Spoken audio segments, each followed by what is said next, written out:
We're here with Mr. Tony Napoli. He's the author of the book, My Father, My Don, A Son's Journey from Organized Crime to Sobriety. Pleasure to meet you, Mr. Napoli. My pleasure. And thank you for having me here in your home. It's very kind of you. Thank you. I guess the first question that most people must ask you is, why write this book? There must be some people that don't take kindly to too much information being talked about publicly.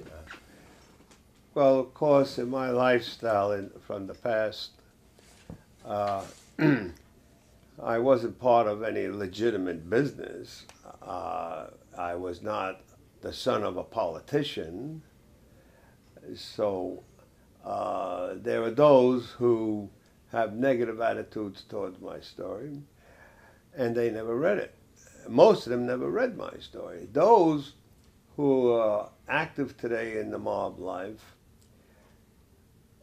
they read my book, but they don't advertise that they read it, and they send me a message through a relative of theirs saying there's nothing wrong with that story. It's a beautiful story about yourself and your father, and it shows compassion with us mob guys when it comes to the immediate family as well as close friends.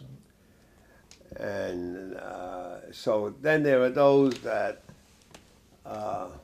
you'll never change their minds. They say, because, listen, you're in the mob life and you earned money in there and now you're out of it. You say you're out of it, and then you want to write a story and you want to tell everybody how the number business operates. And actually, the federal government knows how the number business operates anyway, but they don't advertise that they know. There'll always be negativity involved in my story with wannabes who are not schooled enough or educated enough in the streets. They think they are, but they're not. Who become made men because they're related to someone. In my tradition, when I was growing up, you don't become a made man because you're related to a boss or something. After all, my father was a boss. And I was on the honor roll, but he knocked it down because he said, you go to school, you do other things, you stay out of this type of life. And I defied him because I wanted to be, because I saw the treatment he got from people, the red carpet treatment. They never said to me, meet Tony Napoli. They said, meet Jimmy Nap's son. That's how I lived my life since I was a young teenager when I started realizing my father was not the average worker. It wasn't a mob story as much as, like you say, a relationship between you and your father's story that happened to have sort of a mob backdrop to it. Mm-hmm.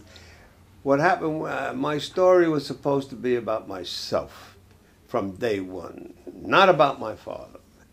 And I've had over 4 writers within the past that said to me, we started writing about you when you were Tony Rio, very exciting, amateur fighter, and then professional as Tony Rio out west.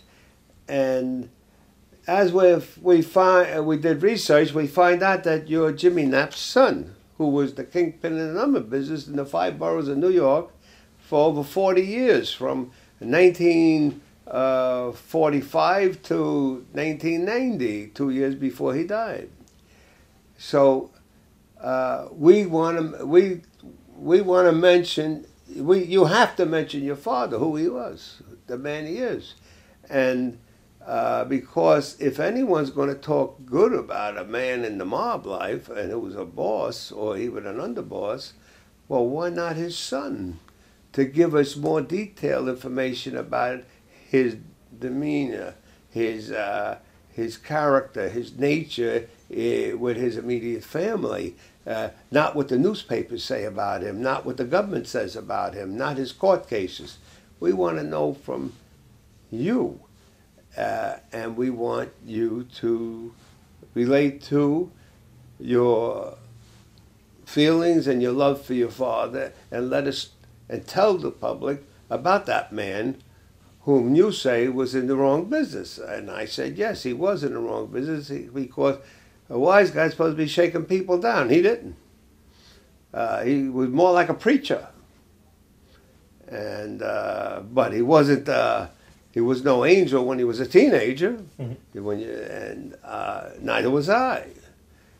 And however, that's the route I took. I decided to, okay, I'm not going to talk about Tony Rio, which was me. I changed my name years ago when I was a fighter.